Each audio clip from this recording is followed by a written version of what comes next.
All right, let's do it live on a Tuesday edition of Cleveland Browns Daily. I'm Merely Bo. He is the Great Z. How you living, buddy? Pedro is gone. Today with the late start really felt like an afternoon delight. Yeah, it's been a lovely afternoon. It's been great. It's fine. It's been great. Ease yeah. into it. The Here we go. the house was back. It was our house again. It's great. We had a great time with him. He made a transformative beer can chicken. Was it? It was good. It was a good bird. It was a good bird. Do you leave the beer in the beer can? So he did it with. So it's actually this wasn't actually beer can chicken. He told me all the things he does when he makes a beer can chicken, but he actually made a nectar chicken. So it had like an apricot, as he would say. The whole point was nectar, the beer can, but it's out of a nectar can. Okay. So same thing's happening. It's in the cavity of the bird. Sure. And so yeah. So we had that. So do you leave the juice in the nectar of the can of the apricot or whatever? I believe lots of it was in there. Yeah. Because you open it, put it in there, open it, cook it. Yeah, you almost like de-lid it, and you almost like I don't know. I wasn't really examining it that closely. It was very good, very juicy. Yeah. Yeah. So we had that, and then we had a rotisserie chicken as well to make a little salad out of. How did that kind of? People were big fans of the salad. They really enjoyed that salad. You can't say they're not. How did the two chickens in the chicken off? Who won? I think the because the other one was in salad dressing. It was with greens, leafy greens, some arugula, some red onion, some avocado. Oh, it's a lovely harvest tomatoes. Salad. Yeah, really everything you'd want and there. And a lemon shallot vinaigrette. Oh my gosh! Sure. A decadent salad. Yeah, sure. What a real treat. It was quite good, but it didn't have to stand. That chicken didn't ever have to stand on its own. It wasn't like I'm going to take a bite of this drumstick and a bite of this and drumstick. hold it. Yeah. Was there some sort of a draft system, a lottery to decide who got the drumsticks on the beer can, or how did you go with that? Both brides said, deferred immediately to the guy. Star. You can have. Star. Well, he's a star. Everybody's Starring a peripheral player. Peripheral player. So we got the drumsticks. I got a little bit I shared a little bit of the thigh, and then we each had like a little bit of the white meat. It was a delight. Very moist. Well, there you go. There you go. Yeah. And then we watched. Here's the problem. I'm a man. I'm almost 50. Just say you're a man. You're 40 still. I'm 40. We're fine. You're safe. I've got a newborn. Yeah, you do. Yeah. And they're we're when we watch Monday Night Football, it's over at 8:00, 8:30. Oh, I'm like, that sounds great. Yeah. Not for us. Yeah. And all these games are nutso. Yep. I wake up in the middle of the night and look at my phone like, wait, they what? Yeah. The Vikings won this game? It's so wild because you are now where I've been. Yeah. So this has been my beef since we had the boys. Yeah. Because I'm just tired. Yeah. I'm less tired now than I was when they were little, but you're just tired all the time. And so, like, at the end of the third quarter, you have to make a decision. Yeah. I feel as like a human, this one's good. Is this worth me staying up and being that much more tired tomorrow? Yeah. Or is the hay in the barn? We're Yeah, good. we're good. So this is 2 straight nights for me that the hay was in the barn opposite. Wrong. Go to bed with the Ravens up, starting the 4th. Okay, nothing more to see. Impressive win. By the way, both great for the scores, though. Great for the score. Scores are killing it. Right out of the gates. All right out of the gate. You're welcome. I hope you invested heavily. But, it's back-to-back nights where I go to bed thinking one outcome feels certain, only for the other. They were inverted. Here's the best, though. Soon and I, the Sooning Snakes, 3-time champions of the AFFL, opened the season. We, in our league, you do not only is there a draft at the draft, there is a draft at the conclusion of the draft as well. That is where you draft the divisions. Mm-hmm. So the defending champion gets first pick, runner-up second, third place third, fourth, and it snakes back and forth once because you have 4 divisions of 3 teams. So we selected The Miz with our first pick, much to his chagrin. He hated it. So week 1, we're matched up with The Miz. Okay. Our team, Burrow, everybody was garbage. It was one garbage performance after the Just next. bad. Brian Thomas. Oh, gosh, yeah. nobody was like Trey McBride catching 5 passes for 50 yards was like a real big performance for us in this week. And it was weird because Chase Brown scored a touchdown, Genty scored a touchdown, Brian Thomas actually did score a touchdown. Yeah. But they still were like without the touchdowns, it would have been, we might have scored 12 points. Yeah. 49ers D turned out to be massive for us. Oh yeah. So sure. we're going into the night. We're up like 3.9. Yeah, 3.9 against Hawkinson. Okay. Miz has Hawkinson. Like half point PPR, Yeah. Come on. 3.9. Come on. Feels like it's over. Yeah, for sure. Wasn't. We Was won. not. We won. Miz is sick. And then in another league, me and the great Doug Bloom, Ohio State tennis legend, I go to bed. Time I go to bed, I think we're like golden because Chicago's way up. We were comfortably up. Yep. And they had DJ Moore, Aaron Jones, and the Vikings D left. Okay. So I'm like, all right, Aaron Jones isn't going to do anything else because they're Yeah. behind. They don't Right. throw him the ball ever. You're good. They're not going to be. Chicago's not going to be throwing it a ton. Shouldn't. So No. we should be good. Yep. So I wake up. The first thing I look at is Aaron Jones caught a 44-yard touchdown. What? Right. Where does that come from? Right. So I'm like, okay, man, now I bet it's close. We lost by less than a point on the final play of the game. There's one of those in the AFFL too. It came down to this where the Bears are doing a bunch of laterals. Oh God. Yeah. And Yep. then they throw it on the ground, and a Viking gets it 2 points for the recovery. for the recovery. Oh God. So we were like, just end this game. We win You're good. anyway, You're despite good. Aaron Jones. You're good. And that happens Fantasy's on a lateral at the end of the game.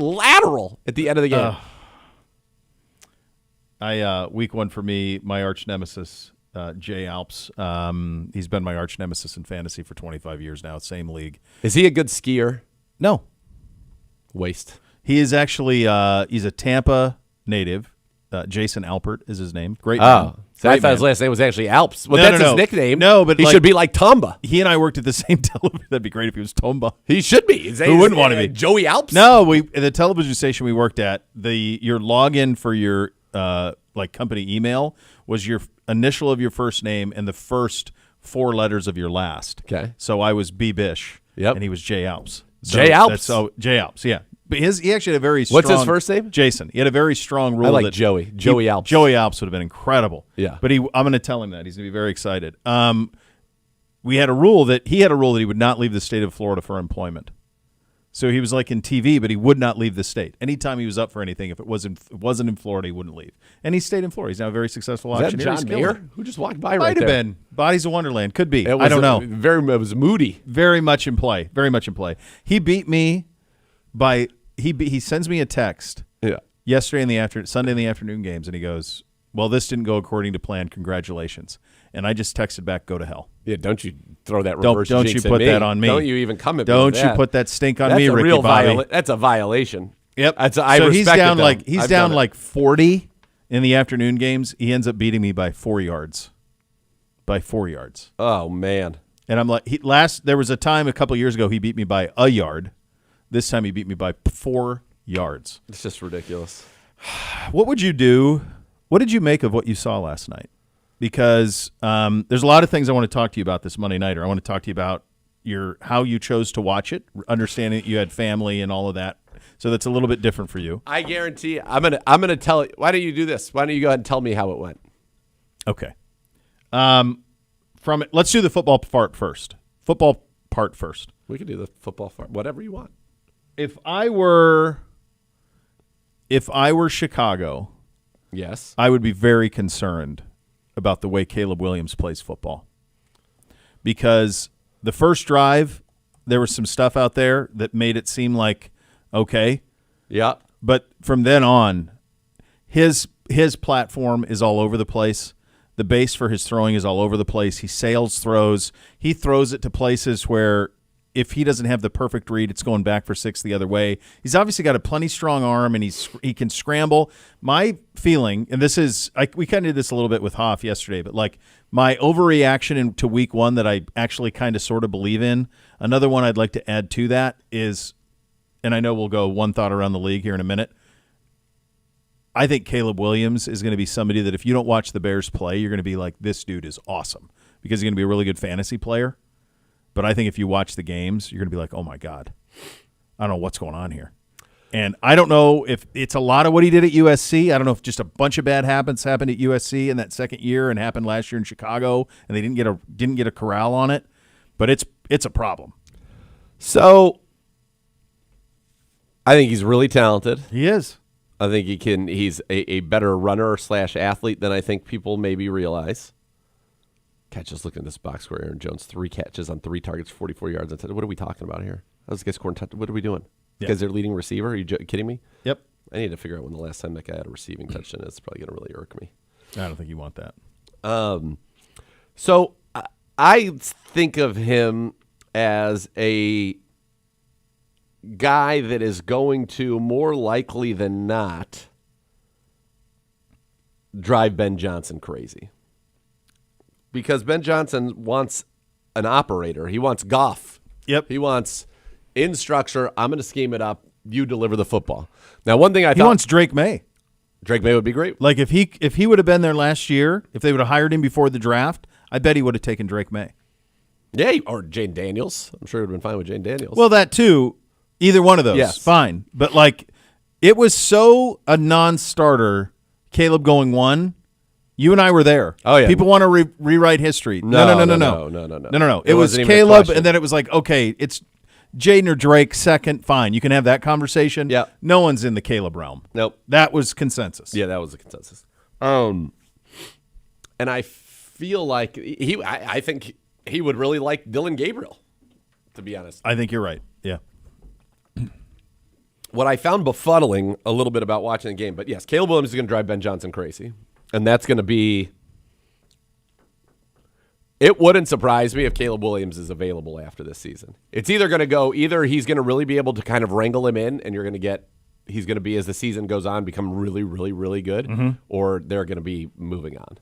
Yeah, I think you almost have to – Orlovsky tweeted this a while ago, and I think he's right. You almost have to, like, rebuild him. Yeah, but I think it's so hard to do that at this point. I think it'd be easier to try to build something around him and what he does. Yep. But I don't know if you're going to ever get him to that point. I would be wildly concerned about that. Wildly. Here's if I were them. Another thing I don't understand. You draft Colston Loveland in the first round, Luther Burden in the second round. Yep. Burden was barely on the field. But you had to pick him. S told you.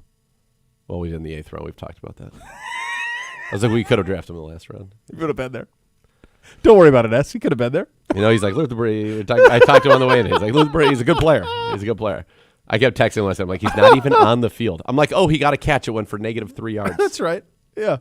But Loveland was hardly involved at all. I don't think Caleb wants to throw to the middle of the field, bud. Well, then why are you drafting these guys? I don't know. I mean, how many throws did he make to the middle of the field? You be able to pull it up? In my mind's eye watching last night, it felt like he rarely looked to the middle of the field, but maybe I'm wrong. But he's not crazy about it. That's kind of my impression of it. We'll see. That's the impression that I get. That is, All right, so that's a good question on both of those fronts. Here we go. Passing, pressure, and depth. Caleb Williams was more in the middle of the field than you would think. He was behind the line of scrimmage in between the numbers, and that's between the numbers, so this is a wide swath of the middle of the field. Yeah. 2 for 3 for -2 yards, from 0 to 9 yards in the air, 6 of 6 for 73 yards, 10-plus yards in the air, 2 of 4 for 13 yards and a touchdown. And down the middle, deep, he was 1 of 1 for 31. So he did then. One deep ball. He threw 10 passes left of the numbers, and believe it or not, 10 passes right of the numbers, and he threw 14 in the middle. So 14 out of... That's pretty good then. Yeah, but still 14 out of 34. So Yeah. 20 of the passes were outside the numbers. Outside the numbers, which yeah. is a high. That's a high percentage. Yeah. I think they're going to be frustrated with him. I think J.J. McCarthy is just a winner. That's what he is. But there's a world in which I think Justin Jefferson and gets a little frustrated. All right, let's have the over J.J. there. McCarthy conversation because I watched the first 3 quarters of this game, and then I went Okay. to bed like you did. So I didn't see anything good. Neither did I. Yeah. Okay. So, but there was something I noticed. So I think it's third quarter. It all turns to run together. When's the pick six? Is that in the third quarter? That might have been either early third quarter or, Or at the late half. second? I think that was late second. late second. Late second Because on the I pick saw six? that and I went to bed at halftime. No, because it was 10-6 at half. It was the start of the very third. beginning of the third Because they quarter. scored on their first Apparently, drive. I didn't go to bed at halftime. You went to bed after halftime, G-Man. So, because he scored on the first With drive, he 12 snuck minutes in. and 51 seconds left in the That's third when I quarter. go. So right at the start of the third, Yes. then I'm like, okay, 17-6, and Minnesota can't do anything. So JJ throws the pick, Yep. right? Then and they he go- looks cooked. And then they cooked. go 3 and out after the pick. Right, and he looks cooked. Cooked. And in the first half, eyes were as big as saucers. Like, the moment was too big. It just was. I mean, a kid from Chicago debuting against the Bears, hasn't played in 2 years, all of it. So he throws the pick six, and Kevin O'Connell grabs him. And he puts his arm around him, and you can see he's smiling, and he mouths, you can read it. He goes, it's okay. It's okay. And before that, in the interview, he did the interview in-game, and she said, how do you get JJ going? He's like, it's going to be fine. We're going to go get a touchdown here and tie this thing up. This was in the first half. And it occurred to me that the difference between the two. These are 2 quarterbacks who were drafted in the same draft. One was drafted by a regime and a coach who wanted him exactly for what they are and felt that and have the complete belief in him, and he was their pick. Yep. And he had a year to sit and wait with injury and all of that, and it was a little too big early, but that coach had his back. The other was not drafted by this regime, was not drafted by this coach, and his rookie year was a waste. Yep. An utter waste of time. And I think all of those things lead to the way I feel about the 2 quarterbacks. Yep. And when I put all that into perspective, then you think about the fourth quarter and you go, well, that's how it happened. Because they've got a relationship between Kevin O'Connell and J.J. McCarthy that, while this was his first start, is 18 months old. Yeah. He Yep. believes in his coach, and his coach believes in him. Yes. And that's the difference.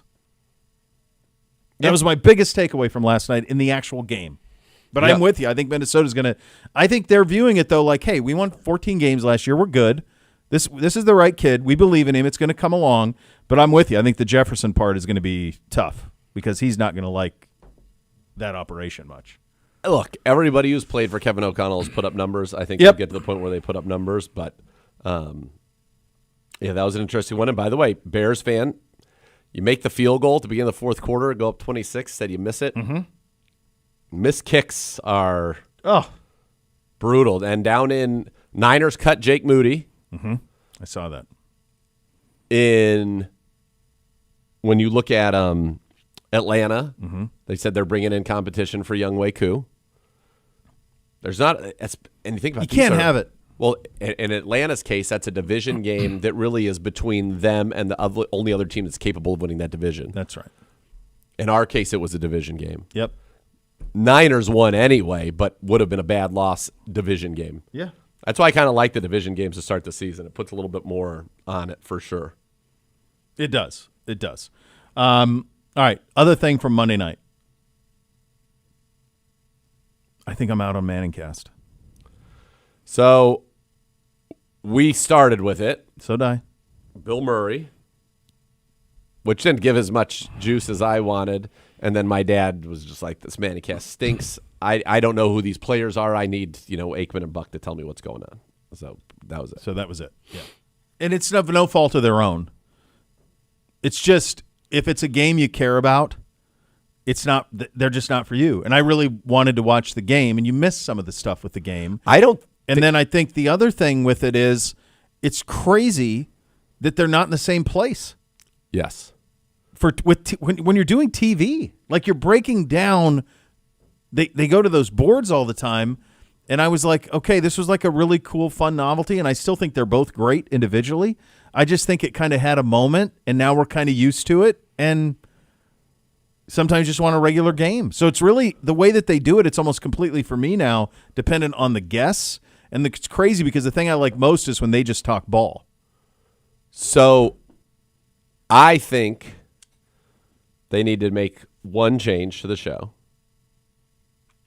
and that is eliminate the guests and just have it be Peyton and Eli talking ball. Now, if you wanted to add in a host to ask questions and tee them up for certain answers, fine. But, like, you don't need nonsense Saquon or, Barkley. hey, you did that. Right. Last night it was Saquon Barkley showing up in the second quarter. Yeah. I was like, we're out. I'm like, okay. Yeah, like, and then they have like the scripted conversations still, which don't need to script anything, like just react to what you see. Just talk ball. Just talk ball. I just want to hear Peyton and Eli talk ball. And that's when it's the best. It's honestly, that shows the only guests that they should have. And I know that this is probably not totally fair because there are plenty of guests I think that would be good that are not necessarily quarterbacks. But the show with a guest is at its best when it's another quarterback and they're just talking ball. Yeah. Or no guest. Or none. Yeah. Yeah. Yeah. I mean, there's been some, like the Ed Reed one was really good. Even just another analyst, like another former player, or somebody who's really smart about ball, like all of that would be fun. Would be good. Yep. You know. But yeah, I watched for a few minutes and I'm like, okay. And then I went back to Buck and Aikman, and because I was interested in the game, I was very curious how those two quarterbacks would play and how they'd handle their business. So yeah. I was into it. It was a fun Monday nighter, but again, 2 nights in a row where I was like, too late. I mean, it's been fun. You had Thursday, Friday. I think they should do that every week. Thursday, Friday, Sunday, Monday. Let's go. I hope they stay away from Friday for high school football, because do you think it has that big of an impact on it? Yeah, I think it does. You think there are people who would want to go to a high school game? They'd be like, I'd rather stay home and watch the NFL. I think that, yeah, I'm with G-Man's. Yes. I think so. Kev's right. I think so too. I think that a high school game on a Friday night, if your kid's playing, then you go. But one thing that happens in so many communities around this country is it's what you do on a Friday night. Right. It's kind of like truly the last thing, I think, that is like a communal thing. As you said, yeah. I really believe it. I think it's the last thing that like whole towns still go to because it's what you do on a Friday night. And I think it's really important that we keep that. And I think the NFL's got enough nights. You got Thursday night, you got Sunday and Monday, and when you get to December, you have Saturdays. Like, you got a lot of nights. Like, it's all right to leave one because, and I do think it's important that for the sake of football at large, that we have this perfect ecosystem for curating football. Yeah. That starts, youth football in the mornings on Saturdays and middle school football during the week, and then high school football on Friday, college on Saturday, NFL Sunday, Monday. Now NFL's into Thursday. It's just a perfect way to do it to where everybody kind of has their spot. Yeah. And I do think the NFL, I hope they stay out of it. I hope that I think you're on 3 nights a week, 3 days a week, 2 nights and all day Sunday. You have 3 of them. That's good. And in certain parts of the year, when you get it past Thanksgiving, then you get your Friday games, your Thanksgiving games, your Christmas Day games, all that. So you get plenty of it. And I hope that they keep the ecosystems kind of separate. I think it's nice to be able to do it. It's really a John Mayer situation. It's pretty wild. Yeah, I know what's going on. It's a lot going on. Those are your hot topics today, presented by University Hospitals, official healthcare partner of your Cleveland Browns. Coming up a little bit later, we'll put the Week 2 loss to the Bengals to bed. Some possible overreactions we may have about what happened and separate a little bit of fact from fiction on those side of things. That's coming up a little bit later. Coming up next, one thought. Every game in the NFL, one thought on each of them coming up next. We're off and running on a Tuesday edition of Cleveland Browns Daily. We're presented by Bally Bet, official sports betting partner of your Cleveland Browns on 850 ESPN Cleveland.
Add more fun to your fandom with the Ballybet Sportsbook app. Download today. Get 50 back in bonus bets. You place your first wager of 10 or more. Ballybet, official sports betting partner of your Cleveland Browns.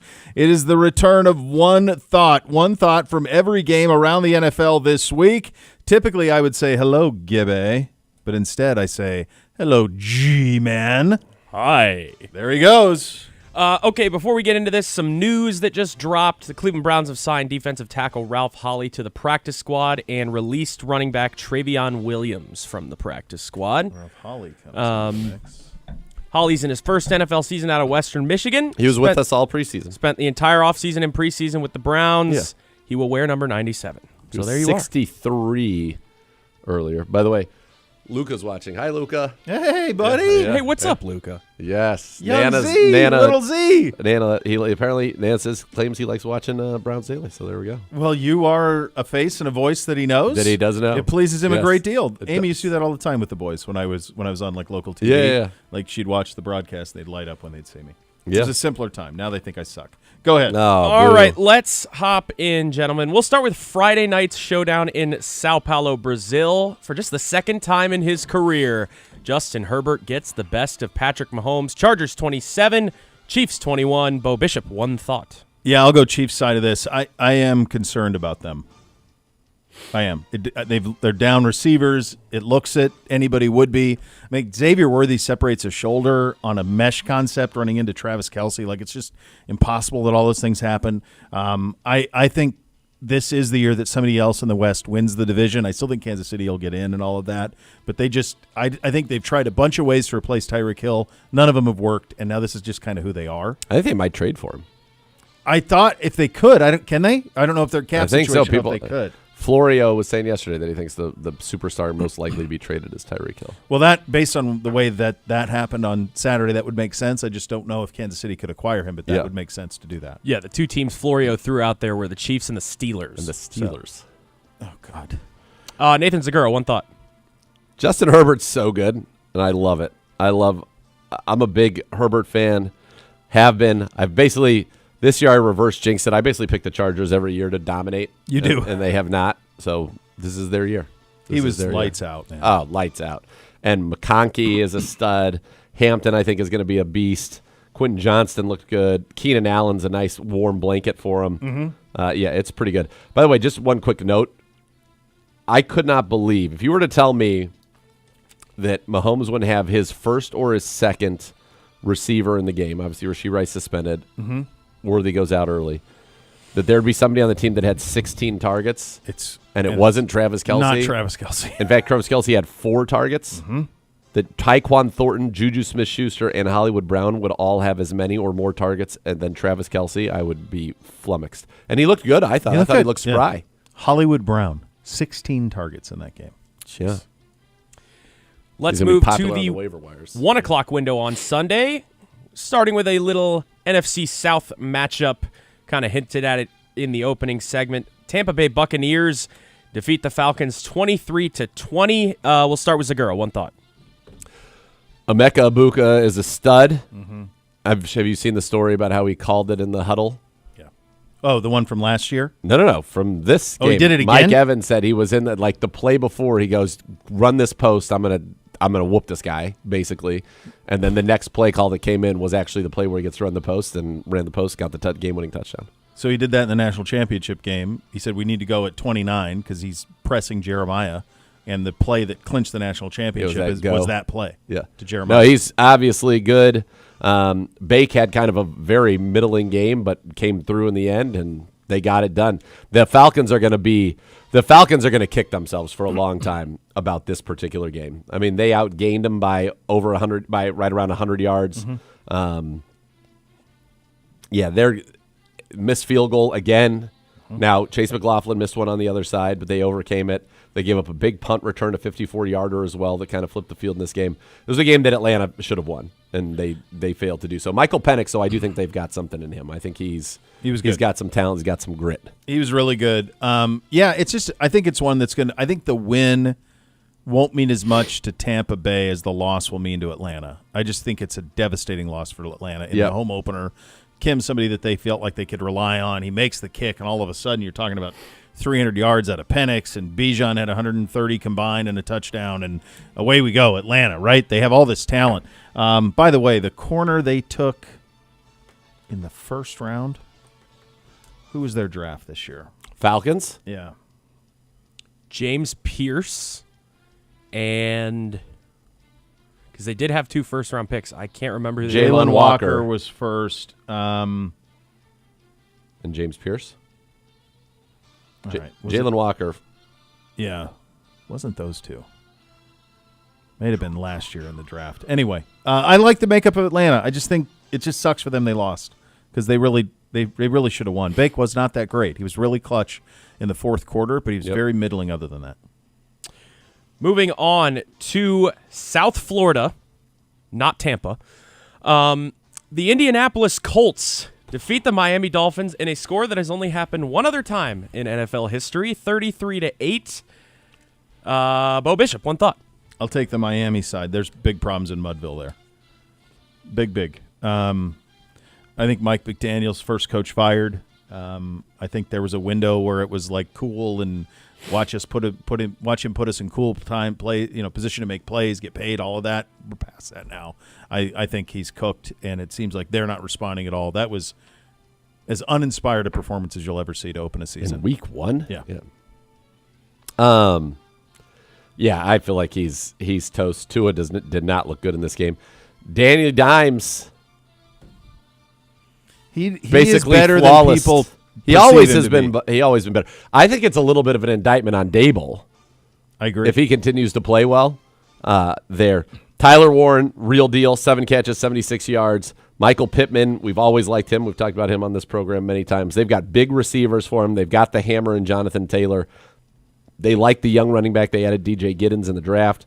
Alec Pierce is a big play guy. His 1 catch went for 36 yards. I like just the makeup of this team. I like Colts are they've got a shot here in this division. They do. They've got a real shot. And Cam Bynum had an all-time celebration.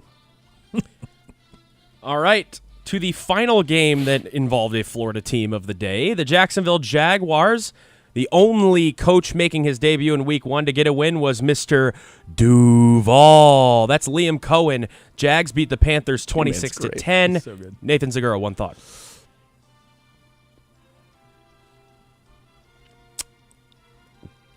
I'm really mad because I even said this when we did the scores. I was like, well, somebody told me who I think is would know that Carolina was not good at all. Yeah. And I still had them to cover, not win, but I thought it was a backdoor cover. Yeah. We believed in the end of the last season for Bryce Young. Yeah. A little bit more than maybe we should have. They looked bad. I will say McMillan looked good, and they'll continue to get him more involved. But, yeah, they didn't. They were just kind of dominated in every possible phase by the Jags. And the Jags won this one so easily in what was really, honestly, kind of a average/disappointing They didn't do much performance offensively. from the one Jags. big run from Etienne, and Yeah. that was kind of it. They That was just it. weren't explosive at all. To me, the big takeaway, and I'm not suggesting this is how it's going to be all year for Jacksonville, but I don't understand drafting Travis Hunter at 2 if that's how you're going to use him.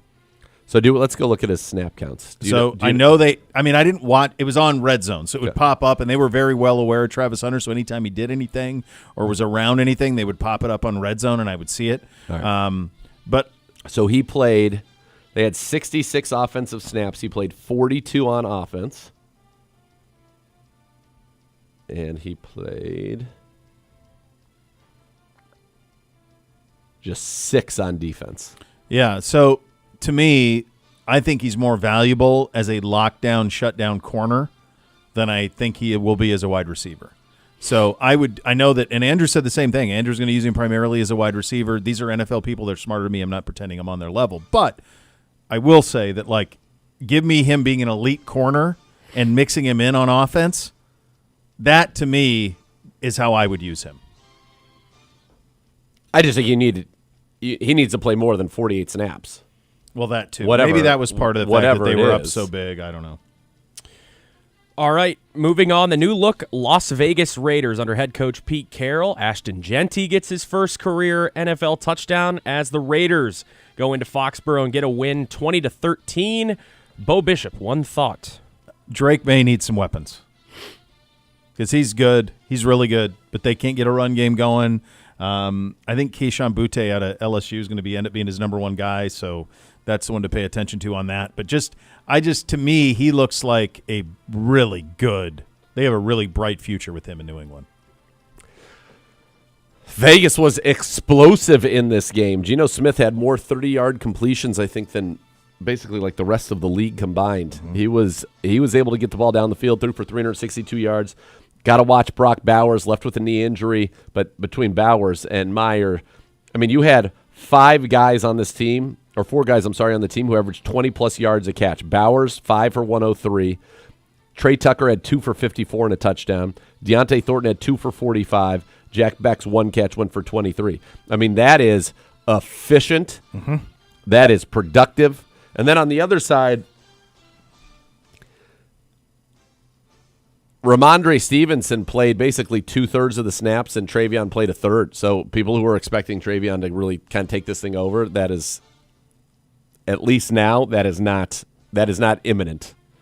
Now, things change, obviously, after a couple of games, but right now that is not an imminent situation. Mr. Bishop? I already did. Didn't I already do this? Oh, you did? Yeah. Drake May, you're big I'm on doing a great big job. Drake May guy. I remember my It's first fine, time G-Man. hosting. Yeah. Moving on, Arizona Cardinals beat the New Orleans Saints 20-13. Yeah, I don't have anything to say about this game other than whoever made those Saints uniforms should be put in prison. Oh, Nathan Segura, one thought. They wouldn't have been so bad if they wore white pants with them. It would have been tolerable. It's tough. It's a tough look. But I think white pants gave you a chance. But that light gold over the black was awful. And then paired with a black helmet. Just wear the black jersey with the black helmet and put gold pants on. That's fine. Or just wear your normal stuff with your gold helmet. Looks nice. But get gold jersey. It's just a tough one. A lot of people have tried it. It's tough. Yeah, it looked kind of like, remember the Jags had a color rush? I do. Yeah. That was it was less mustardy than that. Yes. But it That's had that. peak Blake Bortles, baby. Yeah. Yeah, It's that was pretty terrible. Yeah, the Saints are not going to be good. Just bottom line, not going to be good. Arizona kind of just did enough here. It felt like this was a game, though, where they really maybe should have turned it on, and they did not. So I'm interested with them. I don't know. Maybe they were trying to hold some things, back because they didn't need them in this game.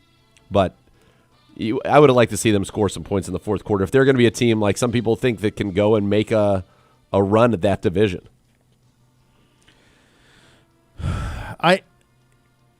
New Orleans got to be careful here because they're obviously don't be more frisky than you need to be with this thing. This was a pretty perfect. They were never really in it, but they kind of made it seem they played it pretty respectable. well because you want to draft number one. Like they want to be in the position to draft Nussmeier or whatever. So I'm pretty sure that's what I'm looking at there. Yeah, they're bad. All right, moving on to the Meadowlands as Aaron Rodgers marches into MetLife Stadium, gets revenge on his ex-team. Even saw a little bit of that old fist pump action from Raj. Steelers beat the Jets 34-32 in a shootout. Bo Bishop, one thought. Well, this is what you make a 60-yard field goal, and it completely changes the way that you feel about a franchise. Now, all of a sudden, you make a 60-yard field goal, and you go, we're 1-0. Rodgers throws 4 touchdowns, only 8 incompletions. We're ready to go. Let's beat anybody. Now, nobody thought the Jets were great, right? Nobody did. But you make the 60-yarder, and it changes everything. Conversely, I think Fields might be okay in New York. They might have hit, not the lottery, not Powerball, but maybe it's like one of those $10,000 prizes locally that you win. This could work out well for him there, a lot. You and I have been staunch supporters. Yeah, I think he's better than people think he is. You Of could have got him Justin for a Fields. bucket of balls. For nothing. Although he signed a pretty big deal. In New York, but in Pittsburgh for nothing. Yeah, they got him. And they let him go. They let him go. Like, why wouldn't you just roll the dice? I think he probably has to be in an offense that is certainly more freewheeling than Arthur Smith. Yeah. And in that type of situation, he can be very good. We certainly saw that in this one. He's dynamic with both his arm and his legs. Fantastic. Good performance by him. DK Metcalf with Aaron Rodgers, I think, is going to be a problem. They didn't even run the ball in this game. They still won. If they can be a 24-plus point a game offense, they're going to be much more of a problem than we want them to be. Yep. All right, let's go a little bit of rapid fire here. Commanders beat the Giants 21-6 in Russell Wilson's Giants debut. I'm sure people are already shouting for Jackson Dart. Nathan Segura, one thought. Jackson Dart. What are we doing here? You want to know the best part of this? Did you see the press What's conference? the point? So Daboll, they ask him. First thing he says is, the result is not Russell Wilson's fault. Don't put it on Russ. Then the follow-up question is, so is Russ your starter week 2? I'm not ready to announce that yet. Well, hold on a second. If it's not his problem, run him back. But then he did. He announced it. And now he is. Now they're on running him Monday. back. Yeah. They're running him back. All right, to the late window we go. Broncos beat the Titans, spoiling Cam Ward's NFL debut by a final score of 20-12. Bo Bishop, one thought. I know a lot of people are really big on Denver. I was not big on Denver, and I think it kind of showed. I think Bo Nix he's fine, but there was a little bit of overvalue in him. Their defense is unreal, but offensively, I just don't quite buy in him the way that some do. Yeah, and I think he's good. Listen, he's well coached. I think he's going to work it out. But to your point, yes, I think that they need to get young R.J. Harvey a little bit more involved offensively because J.K. Dobbins, while good, is a little more plodding relative to him after all the injuries and things he's dealt with. And I think they're a team that just needs that explosiveness, right? Conversely to the Raiders, this is an offense. Cortland Sutton averaged 10 yards a catch. Troy Franklin averaged 11. Everybody else averaged under 8 yards a catch. 8 yards or fewer per reception. So they've got to do a better job of getting the football down the field. On the Titan side of it, if you were somebody who just looked at the box score, you would say Cam Ward was dreadful. 12 of 28, 4 yards an attempt, was sacked 6 times. And was it great? No. This is a tough defense, an impossible spot. The Broncos should be embarrassed that they didn't win by a lot more. But he made some big-time throws, some of which were dropped, but he made some big-time throws. I still think Cam Ward is a very, very talented football player. He was great. Okay, out to the Pacific Northwest. The Niners fans took over the 12s at Lumen Field, and they win it 17-13. That's all I want to ask you about. Have you ever seen anything like that? No.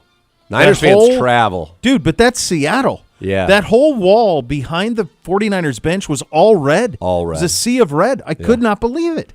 No. What happened to Seattle? That was like one of the hardest places to play in the league. I don't know. It's pretty wild, but they do. I mean, the Niners fans travel. I understand, well. but I didn't think it's one thing to go down to the Rams and overtake that. This was going into Seattle. Yeah. And For the taking over opener. a stadium for the opener. With Sam Darnold. Crazy. That blew Yeah. my mind. Niners got lucky. They eked one out. Ricky Pearsall looks exactly as we told him when we were doing fantasy stuff. McCaffrey looks like he's fully back as well, so enjoy it while you've got it. He ended up 31 touches in the game. Jeez. My dad was not happy about the number of touches, 142 total yards. They lose Kittle, though. That's going to be a big loss. Kind of a lucky touchdown to win it. That could have been picked off by a great many people. Jackson Smith and Jigba absolutely looks like a stud. He had 124 of the 150 yards receiving. 124 of 150. That's got to be the biggest share in the NFL in week 1. That's wild. Seattle did not look very impressive to me. I was kind of surprised. Sam Darnold, the one we lost after that was Darnold scored like 5 fantasy points. Like, come on, bro. Yeah, he struggled. 2 quarterback league. Out to Lambeau we go. Lions' first game without their 2 coordinators from last year, Aaron Glenn and Ben Johnson. Little bit of sluggish performance from them. Micah Parsons' Packers debut is a 27-13 Green Bay win. Bo Bishop, one thought. Green Bay is who we thought they were. We had them in the Super Bowl for a reason, and they look every bit of that to me. Remind me of the way they approach this. Reminded me, honestly, ironically, of last year's Lions. Like it was like, just get the hell out of the way. Like, we're going to steamroll people. That's what it looks like. Lions averaged 2.1 yards a carry in this game. That was troubling. And Goff is at his best when things are functioning well and he's able to do his play action and just pick you apart. And that was not the case in this game. Still ended up 31 of 39. Wasn't him. But this was a little bit of an eye-opener. And at some point, the migration of everybody and all the coaches, it has to pay a price. I'm not willing to overreact on them, though. I want to see them at home, which we will get to see next week against Chicago. My guess is they'll do fine there. Their schedule is interesting. So they go at Green Bay, home Bears, at Ravens Monday Night Football, home us, at Bengals, at Chiefs, home Bucks, home Vikings, at Commanders, at Eagles. Jeez. That's not an easy schedule. No. And that's 1, 2, 3, 4, 5, 6, 7, 8, 9. That's their first 10 games. That is not easy at all. Final game of the afternoon was Rams-Texans in a bit of a defensive struggle, maybe an offensive struggle, as the Rams come out on top 14-9. Nathan Zagura, one thought. Good to see Nick Chubb out there running. Looked somewhat like Nick Chubb, which was good to see. I don't. Where's this passing attack of the Houston Texans? Well, Where is it? I'll tell you where it is. It's on the side of the road because their offensive line is brutal. So Stroud was pressured 41 of his dropbacks. Pressured on 41%. 41% of his dropbacks were pressured. Hit 7 times, sacked 3. They didn't get it right. They didn't get the pass protection right, or they're not running a system that gets the ball out of his hands enough, or he isn't recognizing it, whatever. But you can't get hit like that. He had most pressure rate in the league with C.J. Stroud.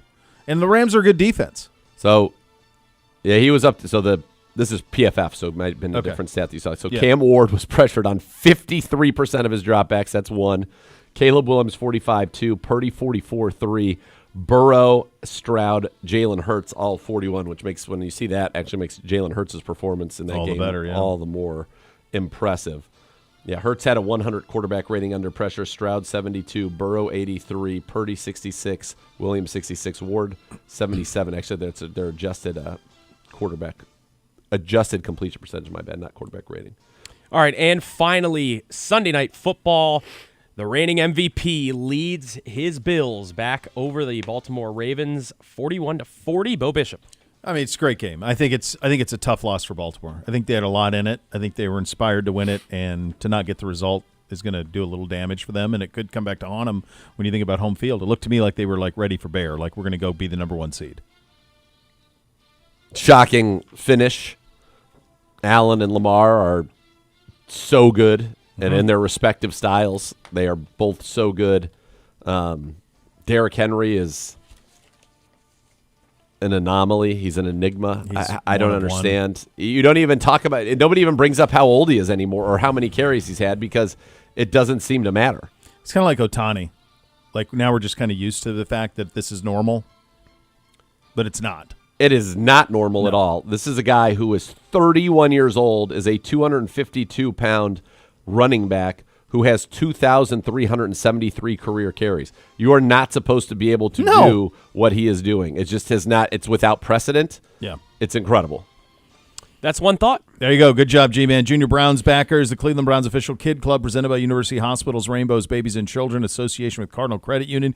Gearing up for another season of fun, ages 4 to 12. Give your kid a season full of Browns memories with exclusive gear, experiences, events, plenty of surprises all season long. Visit juniorbrownsbackers.com to join today. Coming up next, one overreaction from each of us and the Microsoft Minute presented by Microsoft Surface that is coming your way as well. It's all next. Cleveland Browns Daily, 850 ESPN Cleveland.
Elk and Elk, serious lawyer, serious injuries. Call 1-800-ELK Ohio for a free case review. Elk and Elk is a proud partner of your Cleveland Browns. The Microsoft Minute presented by Microsoft Surface Copilot Plus PC as we put the Bengals game to bed and have our final thoughts and takeaways. Sir, you've had 48 hours to think. Go ahead. All right. Number one, the offensive line's got to be better. I saw a chart where they graphed every offensive line in EPA per play in terms of run blocking and then also pressure rate allowed. We were in a bad quadrant. So offensive line has got to be better going forward, and you've got to create some space in the run game, and we did not do that very well. Number two, Joe Flacco played a very good game. I don't put those interceptions on Joe Flacco. Yes, could the football have been perhaps a little bit better placed? It could have. But I thought he saw the field well, thought he made very good decisions with the football. I thought he was accurate with the football. He was a victim of drops, which we know became two of the interceptions, not to mention another one. We should have scored more points. Joe Flacco played very well. Cedric Tillman, I thought, looked as good as he did when he was in that little 3-game run. Want to have the drop back, but overall, I thought looked very impressive on the field. Can't say enough good things about Harold Fannin. Can't. Things that he will clean up, but I think the Browns found a star. Mm-hmm. Dylan Sampson looked very good as well. Yep.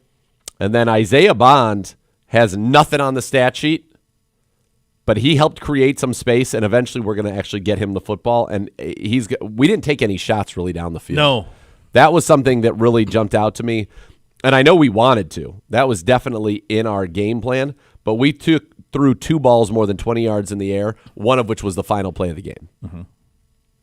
We've got to at least, that's what Flacco does, right? We've got to stress him down the field.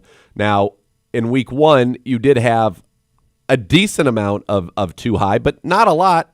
It's not like they were the number 1 team in too high in this one. Now, they showed a lot of it pre-snap, which could have created some change, and half the time they showed it, they actually ended up going from open to closed, and so dropping that second safety in post-snap. So they did a lot of disguising, but there were opportunities, and there's a play to Isaiah Bond in particular where he was up the right sideline where if we had time, I think that could have been one of the big ones. What will be interesting is to see this week going against the Ravens how that changes, if at all.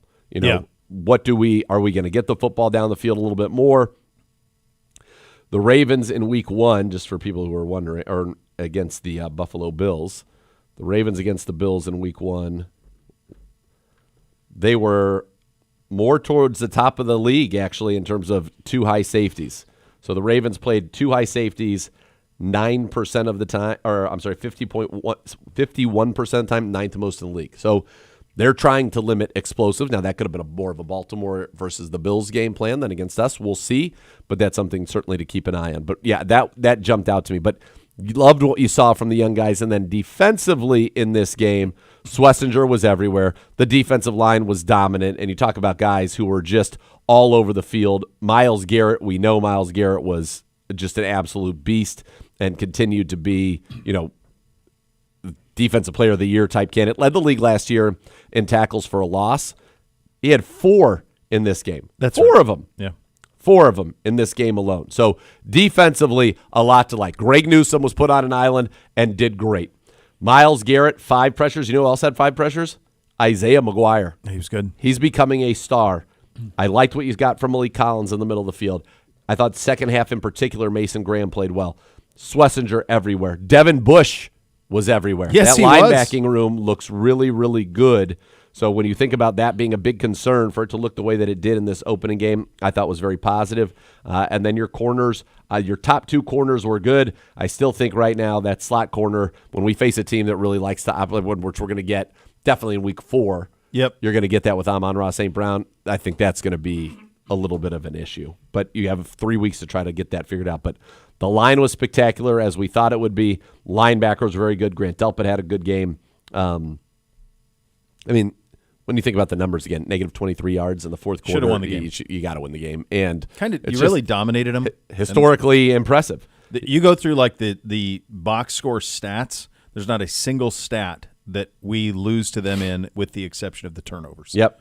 That's it. Yep. Everything else is a check in our box. Yeah, and I thought DeAndre Carter, 26 yards per kick return, 14 yards per punt return. Thought that was solid. Brought a little bit of juice to us as well. So I thought that was good to see.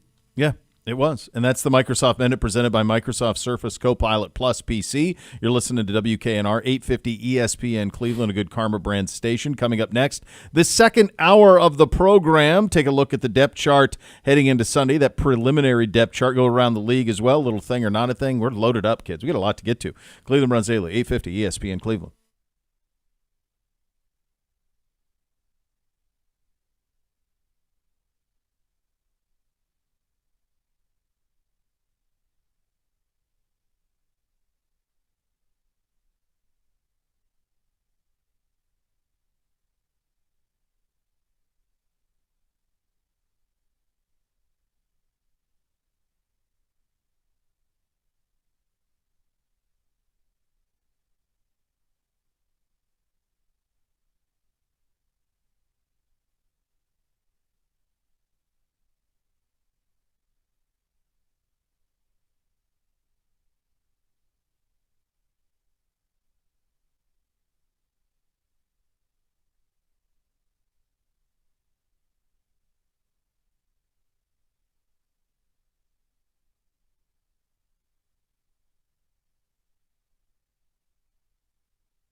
All right, we got something exciting here. Play of the Ohio Lottery's new $5 Win Big scratch off for a chance to win $100,000. If you don't win, just scan that ticket for a second chance to win big. Enter the Big Game Second Chance promotion to win great pro football prizes, including Cleveland game tickets and even tickets to the biggest football game of the year. You know the one. If football is your passion, Win Big is your game. Only from the Ohio Lottery. Lottery players subject to Ohio laws and commission regulations. Play responsibly. Go to your favorite Ohio Lottery retailer today. Get your hands on the new $5 scratch off. It's called Win Big. You win $100,000. If you don't, you can enter to win game tickets and other prizes. Get yours today at your favorite Ohio Lottery retailer. And remember, play responsibly. A couple other things from as we've had some time. We kind of broke down some of the things that we saw. G-Man and Gibby and the boys were looking for. We did overreactions around the league. What is our biggest overreaction to the Browns' loss on Sunday? Do you have one? I think you hit it in your Microsoft Minute. I think it's is it an overreaction or is it justified? The inability to block in the run game, those stats you had because I didn't think of it in those terms watching the game Sunday, but you had those stats yesterday about how we were getting hit at the line of scrimmage or behind. Well, I had to look those up because my dad goes to me after the game. He's like, Dylan Sampson could be good, but first person who touches him, he goes down immediately. I'm like, that is what game were you watching? I said the first guy never got him down. No, it really ever. Didn't. I didn't realize it came from that. Yeah, so I was like, wait a second. I was refreshing. I'm like, give me these numbers because I knew it had to be good. Yeah. And or not good, depending on your point of view. But to say that after taking contact, Dylan Sampson was still very effective. Yeah, he forced a bunch of missed tackles as a receiver. He had 27 yards after contact and 29 yards rushing on 12 carries. I mean, he was averaging being hit at the line of scrimmage. So that's a concern to me because, Mike Bloomgren comes in, and we all know that has been hailed as a massive upgrade. Yep. And trying to get us back to where we were with Bill Callahan. We got a lot of veterans there, a lot of talented guys. So that was a little bit surprising to me. So it's a reaction. I think it's an overreaction to be like, oh, my God, we're not going to be able to run the ball. But it was concerning. Another not even overreaction, I think, is to say that we're going to have the number one defense in the league. Now we might be number two. Denver's quite good.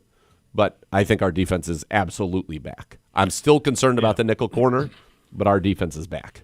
Yeah, you didn't even have Mike Hall, like when he gets into the mix. The other thing I think that is a overreaction potentially, but also I think it's very real. I think this rookie class is a real one. I think there's players almost at every – you think about Schlesinger. We didn't even get a look at Quinshon. Fannin looks like a star to your earlier point. There's a lot to like about this rookie class. And you're not going to notice Mason because – if you don't get sacks, it's hard to notice defensive tackles, but especially when him and Mike Hall start to work together, I think you're going to see that really start to wreak havoc in the middle. So it to me, I feel very good about the young players on this team. Isaiah Bond is, folks, that's like a free second-round pick. It's exactly what it is. It's a free second-round pick. Top 60 talent drops out of nowhere. And so now you've added that to the mix too. So this offense is going to be much more problematic for folks. And it was plenty problematic for Cincinnati. Now, Cincinnati's defense isn't great, but you moved it up and down the field. Now, all of a sudden, you put Quinshon Judkins in there. You put what Isaiah Bond's going to be in 2 or 3 weeks. It's going to be a handful to deal with this offense and the way that Kevin uses it. Another thing, and I don't know if it's overreaction, appropriate reaction, all of it is one of the things that was a big problem for the Browns last year were pre-snap penalties on offense. We had 0. Yeah. 0. That, to me, is noteworthy. That shows that the message has been delivered and turned into action, which I think is an incredibly important thing, obviously, when you look at it for this offense. And then I can tell you, just being out in the mix, out in the world, talking to people, I'm sure you have as well. Oh, jeez. The frustration with our inability to catch the football, or should I say not, and the impact that had on this game, people were unhappy about it, but it was like on a 2 out of 10. Yeah. Our fan base is, and believe me, it's not just fan base, everybody associated with this organization's fatigue with kicking issues is off the charts and justifiably so. Yeah. Yeah, it's tough. I mean, 23 was such a breath of fresh air. It's like, oh, we're going to kick it. It's going to go in. Mm-hmm. Yeah. And that's we how tried they everything. I mean, you drafted York, you drafted Seibert, like you've had all Zane these. Gonzalez. Yeah. They've tried, and Zane Gonzalez goes in as a Pro Bowler with Arizona. You have guys who have Seibert in his case hasn't really latched on, but he started off so well last year. I don't remember he was like perfect in Washington, gets hurt, and then they brought somebody else in who did a great job. I think Matt Gay's there. It's just brutal. It's brutal to see. So you watched the TV copy. I didn't, but I get multiple people commented on his look before the missed field goal that that look said to them, no bueno. Yeah. This is going to be Bubba's got to radical. get him right. He's got to get him right. Here's an overreaction. And I actually had this thought this morning. Sometimes I do some good thinking in the shower. Nice, beautiful rain shower. Thanks, Mitch. Immersed in the water. Thanks, Mitch. Yeah, Ensconced. Yeah, Ensconced. in water. Yeah, it's great. We have like that, and then I have like a jet that really. That's like right what in the you middle want. Of the back. Oh, That's it's just it. feeling great. And I said, you know what I would do? And this is me. This is not speaking for the others. This is literally me as a shower thought. And maybe it's an overreaction. You guys tell me if it's an overreaction. All right. I would tell Andre Schmidt, here's the deal. We're walking out to the field right now. We're setting it up from 45 yards out. You make it, you stay on the team. You miss it, you're gone. Well, that'll do it. That's an attention getter. You just have to have somebody ready. I imagine in case there are you can't. lists. Yeah, I'm sure they do have the lists. Who did we see that something not quite that direct with? I would be that direct. Be like, Do you okay, remember- show me you can No, do it I under think pressure, that's true, 'cause but here's your career on I the remember line. one time at camp there was like, I think it was the Cade York, where everyone like all of the luminaries were standing right next to him as he kicked. Oh, yeah. I would have all the luminaries. All of them, yeah. I'd everybody stand there. Yeah. And here you go. You Go make make this it. kick? Actually, the Now better you're out thing of your might be to head. take it down to the stadium and do it. Fine. Go do it down there. Fine. Yeah. Yeah, it's tough. It's crazy because the guy was so great all the way through, and I know, but I think you need to create a situation that mirrors the pressure of the game, and I feel like that's as big of a it's as situation. close as you can get. So I would say, here you go. Yeah. I don't hate it. You have to manufacture pressure. What do you think about it, G-Man? He's washing his hands of it. Not getting involved. He's staying. That's smart. Good move out of you, G-Man. Steer clear. I just wonder, because I think I like it. I'm with you. Here's what I think I don't about know it. how else you manufacture that pressure. So I think that's probably where this is coming from for you. Is how Yes. do you manufacture the pressure of we need this field goal to win the game? Because I also think that there is a mental aspect to it that we talked about, like with a golf swing, where you put that on him and he puts it right down the middle. I think he's back. Yeah. Now I'm locked. I got it. I got it. Yeah. My NFL livelihood was on the line, and I did it. And guess what? The reason that I would also do that, and I think it's not a bad idea, is because every kick going forward until he goes a few weeks making them all is kind of under those same auspices. So let's just go ahead and Let's call put it out a spade there. a spade. Here's the deal, bro. Yeah. Like, your next miss is your last until we establish something here. Let's see if it's right now and we can get somebody before a game, or let's see if you can put it through, get your head right, and go do it. I don't hate it. G-Man, you're He's afraid of it? let him live. Couple things around the league. This just coming down in the last couple of minutes. The NFL ruled Jalen Carter served his suspension for Week 1. Carter will forfeit his game check. Is eligible to play Week 2 against the Chiefs. No kidding. Hold on a second. No kidding. No kidding in what regard? Well, what else are you going to do to him? Like, that's plenty. He was suspended for the opener. I think that's way over the line. I mean, what part's over the line? He basically was suspended one game. That's all. He's playing this week. You're just worried about the game check? Yeah. Okay. Because we have precedent. And listen, Sacha Brown was a lawyer before he became the president of that team. Yeah. Of the Baltimore Ravens. And I know this is the Eagles we're talking about, but there's a lot of people over there, Jeffrey Lurie, I would be going nuts. In 2020, Marcus Peters, who spat on Jarvis Landry, documented on video, was fined $12,500. I'm pretty sure that a Jalen Carter game check is at least 10x that. Probably more. The Jalen Carter game check was 56. I wanted to say I saw, Still on his rookie deal. but maybe I missed. Maybe I saw that wrong. That's still so 4x. That's still 4x. That $57,222. doesn't seem right to me. Yeah. That doesn't seem right to me. Thank you, Kev. Yeah, see that 57 220. To me, it's like the most you can do is take what $12,500 was worth in 2020. You want to apply inflation to it, fine, but it's that number. What's that worth today? That's all the you number. can find me. How can you find me more? Yeah. Because he spit Was on the Peter- back, and this was spit in the front. Yeah, I don't know. Was Peter suspended? No, he was He fined wasn't, just fined. $12,500 Yeah. and missed no game time.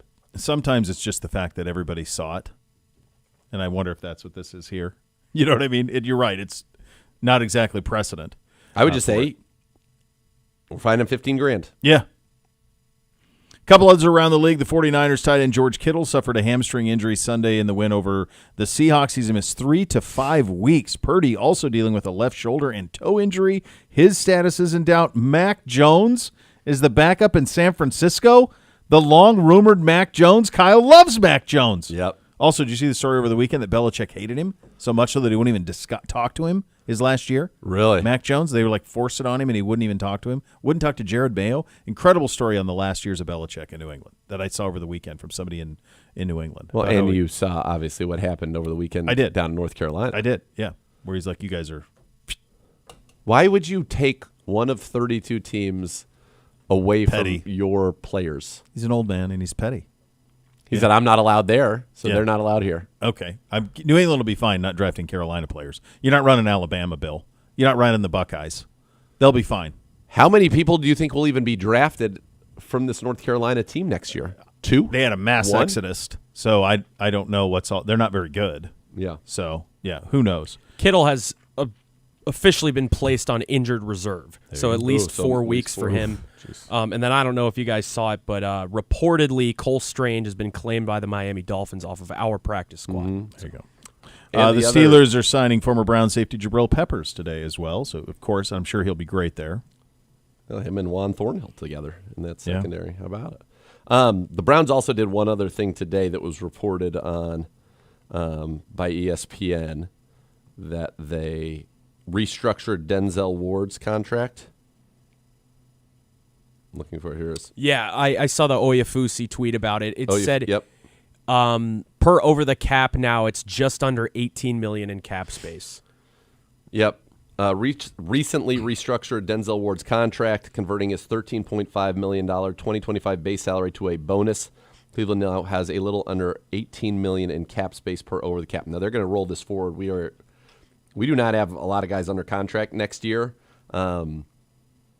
So that gives them additional cap space this year, which is going to allow them to then roll that into next year. Or if they are in a position where they say, hey, we're going to go ahead and make a move here, they can do it. I do think it is likely to be as much rollover as they possibly can, would be my guess. The only person they could really do is if they decide that they want to keep Greg Newsome, they extend him during the bye week. That would be an opportunity to do that as well. Finally, the NFL is the king of all media. The YouTube game on Friday drew 16 million U.S. viewers. Cowboys-Eagles misses the record ratings due to the weather delay that was in that game. Still did 28.3, second to last year's Chiefs-Ravens opener, which was the only one that was bigger. 16 million for the YouTube game is pretty wild. Yeah. It's pretty wild when you think about that. This morning I was told that was world viewers, and I thought that seems low.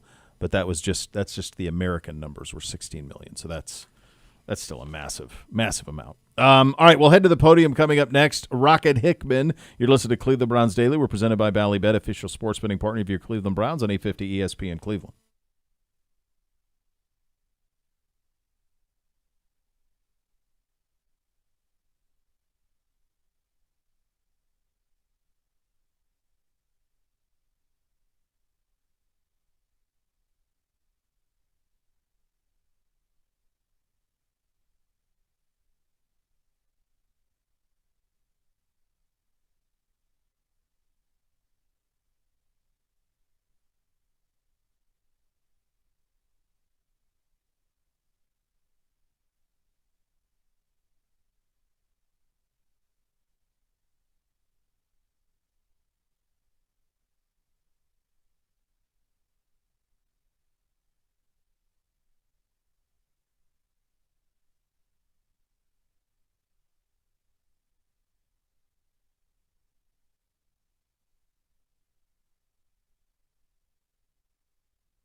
Ready to level up your game day? Visit the Doghouse by NJM Insurance on Dog Pound Drive this Sunday before the Browns-Bengals game.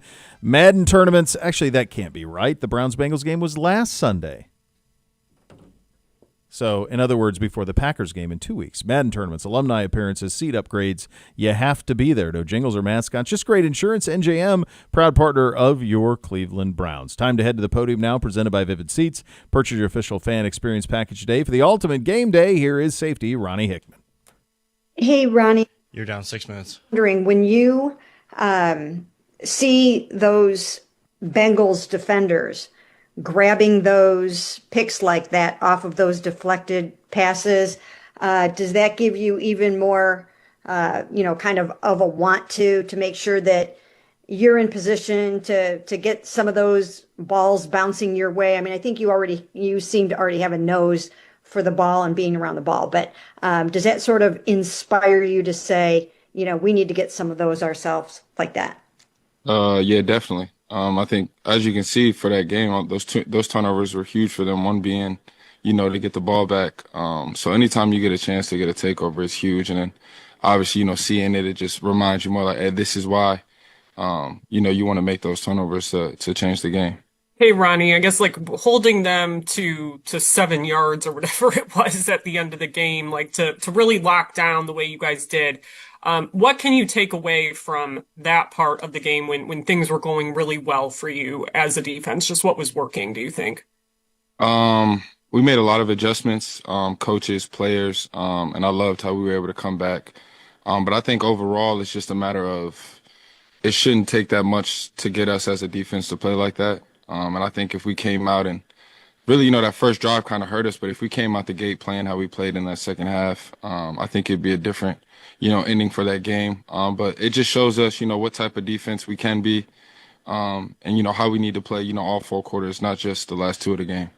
It seems like the message coming out of this one, at least, guys just being on the same page about learning what you can from this and not being overly frustrated, even though it was obviously a very frustrating way to lose. Do you feel that? Because I know last year at times frustrations maybe started to mount a little bit, but it doesn't seem like that after this week 1 loss. Yeah, I think with every, loss comes a bit of frustration. I think that's just the natural feel of it. But like the guy said, it is only game 1, and the thing in the NFL, you got to move on quick. It's a long season, and, luckily for us, we'll see these guys again whenever that time may be. But, today we got to come and identify and correct. But when it's time to move on, you got to move on. Hey, Ronnie, after the game, Burrow said he thought Denzel and Greg was the best cornerback tandem in the league, and I know you guys talk about that a lot. How did you think those 2 guys played, especially Greg being back out on the outside for the first time in a while, for the whole time? Outstanding.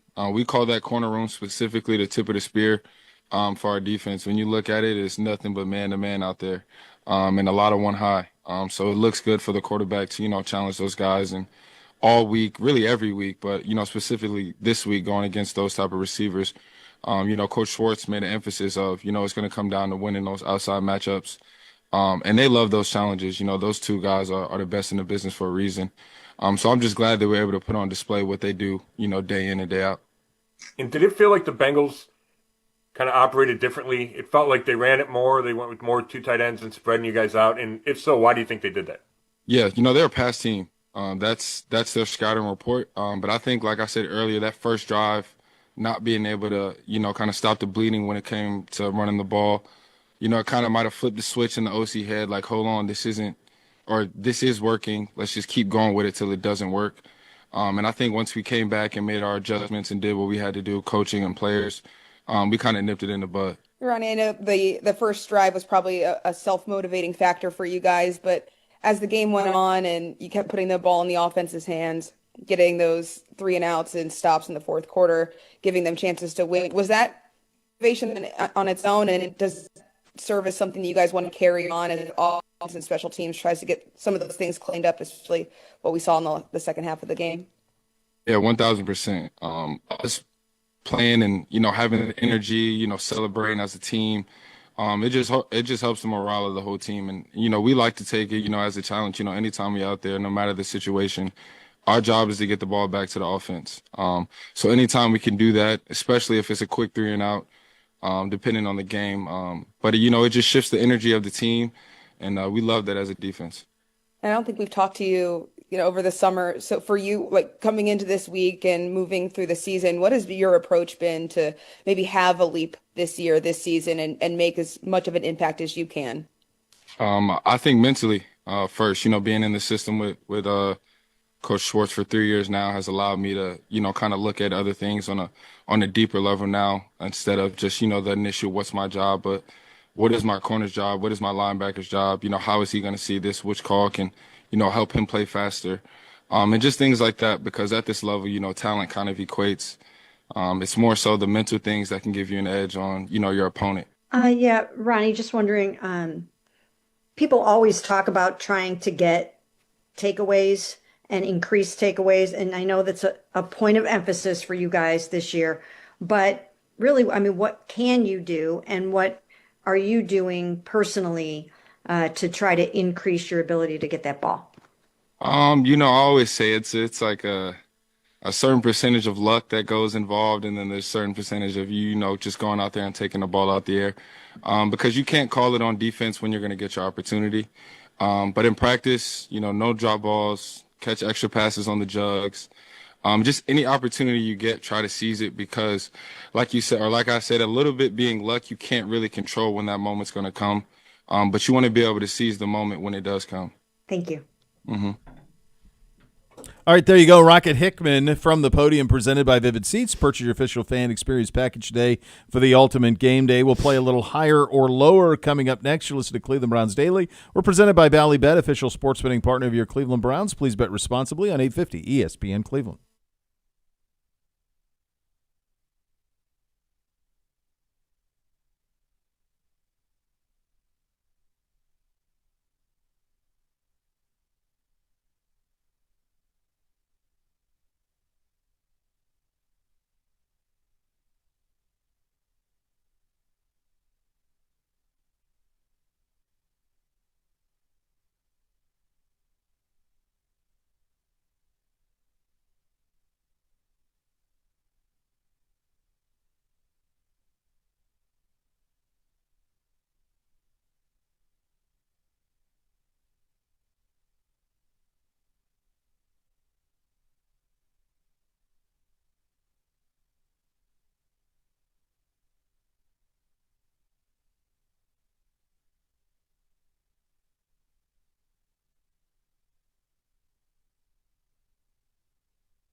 The Cleveland Browns High School Game of the Week, presented by Ohio Cat, showcases the top matchups and rising stars across Northeast Ohio. Each week, fans can vote for the game they want to see, and the winning team earns $3,000 in funding plus spotlight coverage on the Browns' social channels. Your 4 games to choose from this week: NDCL versus Benedictine, Highland and Aurora, CVCA and Garfield, Southeast and Newton Falls. So those are your choices for this week.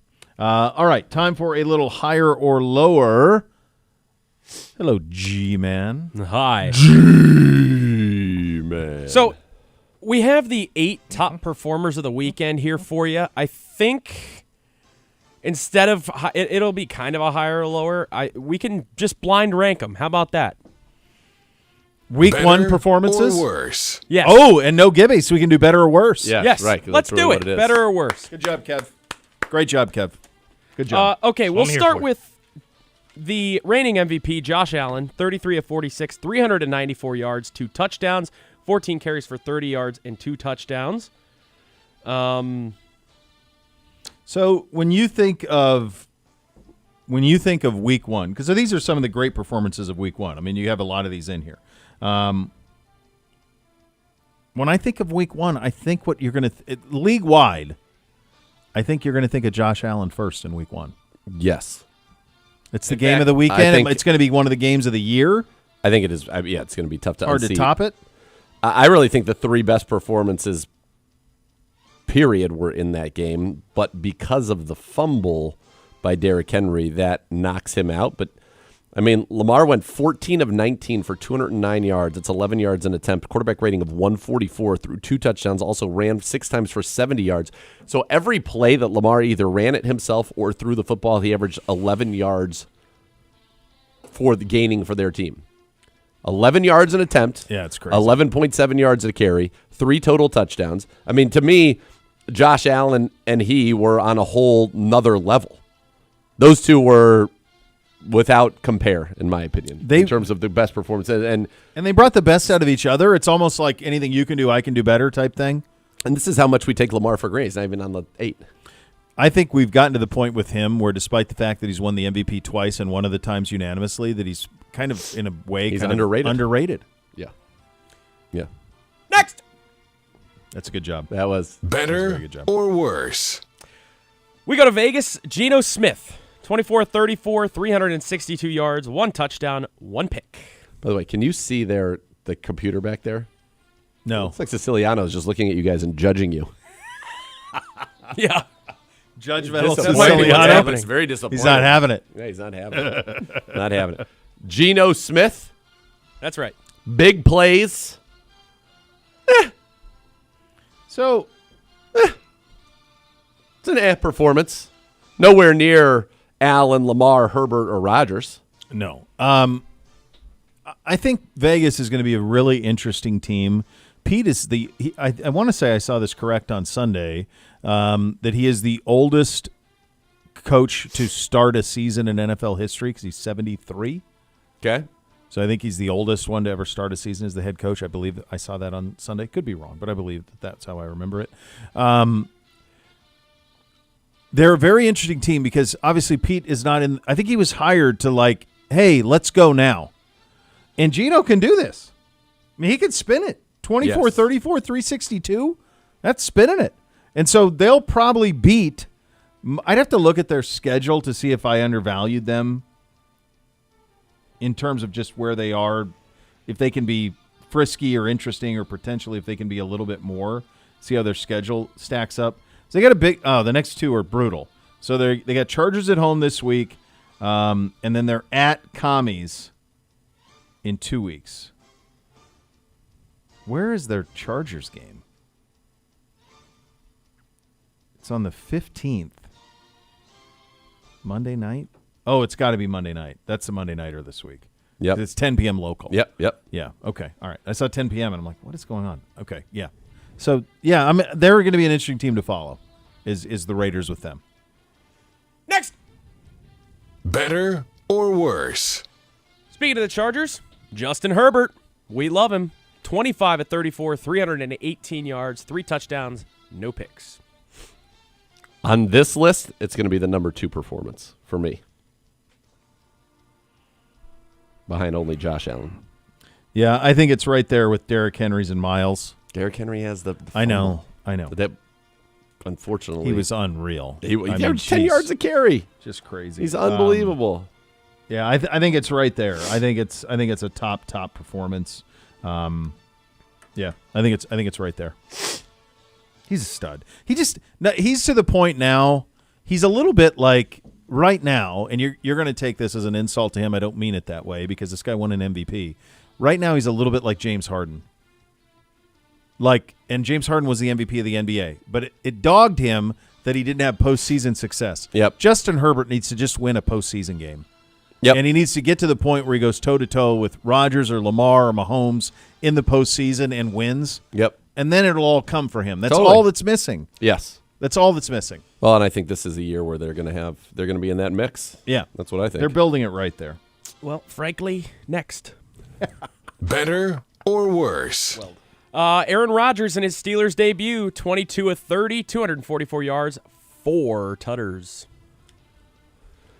Very good, but and while he was excellent, Boswell's 60-yard field goal is the MVP of this game from the Pittsburgh perspective. But no, he still has it. He was absolutely smug and in his triumph, and good for him. He was. Again, a great performance. I think the elite performances that we saw in this league were Allen. We mentioned that. Allen, Lamar.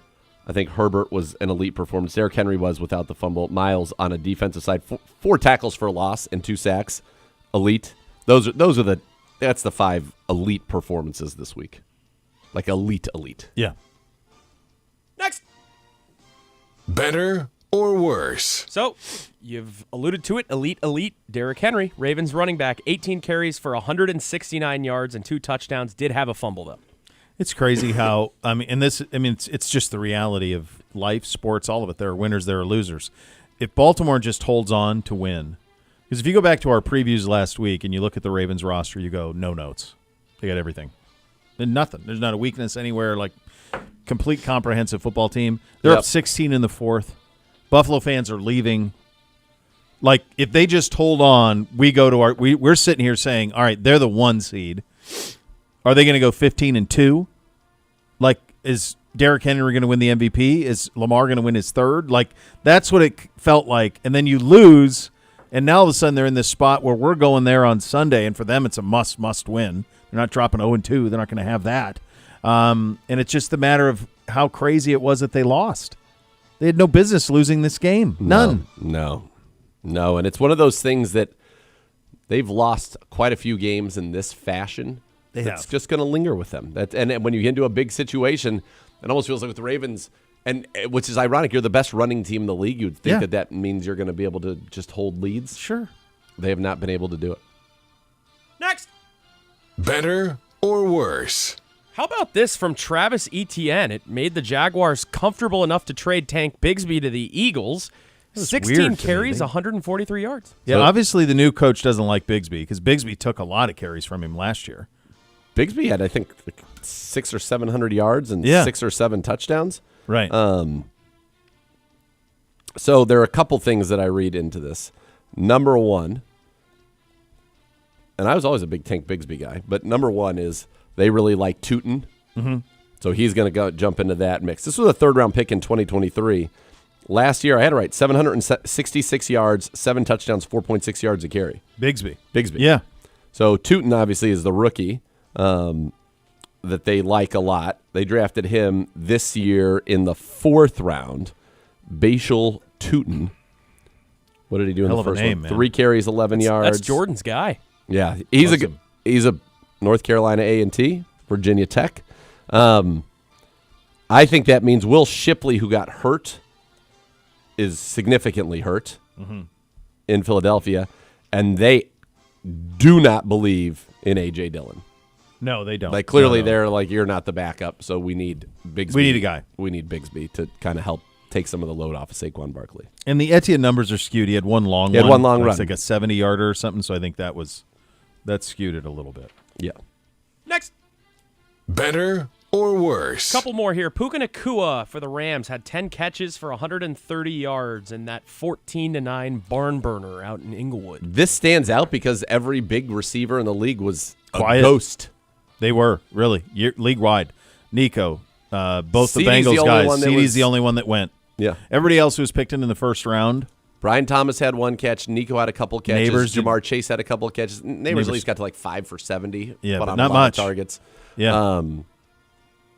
Yeah, you think all the guys who are drafted high in fantasy. A.J. just- Brown had nothing. McLaurin had nothing. No.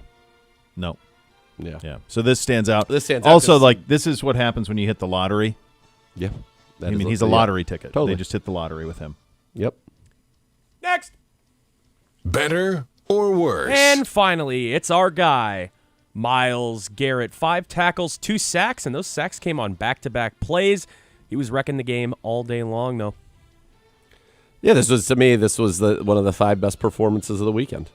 That's where it is for me. So very impressive, and it just felt like in that second half in particular, he just started to absolutely dominate. He was like, not having it anymore. This is done as far as I'm concerned. Good night, Irene. I think one of the images that will be, and it's crazy because it resulted in Burrow actually stepping up and making a very difficult throw all the way across the field on an out. But that image, I haven't seen a still of it. There's got to be one from behind Burrow Oh, man, that shows terrifying. Miles around the corner in a millisecond, swallowing up Joe, hits him, crushes him. Joe somehow completes it. I mean, like the guts on Burrow to stand in on Just that. to throw it. Knowing what's coming. Nuts. Not to just turtle and just take it. I mean, to just throw it, step into it. Terrifying stuff. But he just wreaks havoc. I mean, he's the best defensive player in football. All right, there are 9 pass catchers All right. who had 100 yards receiving in week 1 of the 2025 NFL season. Just 9. Just 9. Wow. How many can you name? Oh, And G-Man, you can help. I mean, I think Butte got over 100 in New England. I know Butte? I know Nakua got over 100 because Puka we just Nacua? did it. Did Hollywood Brown get there? 99. No, just short. We're up against it. Go ahead. Zay Flowers, 143. Puka Nacua, 130. Jackson Smith and Jigba, 124. Keon Coleman, 112. CeeDee Lamb, 110. Ricky Pearsall, 108. Keyshawn Booty, 103. Brock Bowers, 103. Bijan Robinson, 100. Yeah. Short list, kids. So much more to come. You're listening to Cleveland Browns Daily, 850 ESPN Cleveland.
right, so join Z and Gerard. It is Thursday, September 18th, so that is 1 week from tomorrow. No, 1 week from 2 days. 7 to 8, Kevin Stefanski Show live, West Week from Park Thursday. Station. A week from Thursday. That'd be the easier way to say it. It's actually written in here 1 week from now. But that's not right. No, it's on a That's not Thursday. right. It's on a Thursday. What? 1 week when from is Thursday. this? It's West This is Park. news to I got me to as tell well. you, September 18th. You're going to be at West Park Station Thank you. in the 1 minute, Cam's 1 Corner minute. neighborhood. I love Yeah, I this love one. West Park. It's Love great. going there. Yeah. Register to win Bud Light merch, Browns gear, and meet Browns left tackle DeJuan Jones. It's all brought to you by Bud Light. That is a week from Thursday, heading into the game against the Packers. Yes. So there you go. All right, there you go, kids. Hope you enjoyed it. Thanks for listening. Cleveland Browns Daily. It's presented by Ballybet, official sports betting partner of your Cleveland Browns. Please bet responsibly on 850 ESPN Cleveland.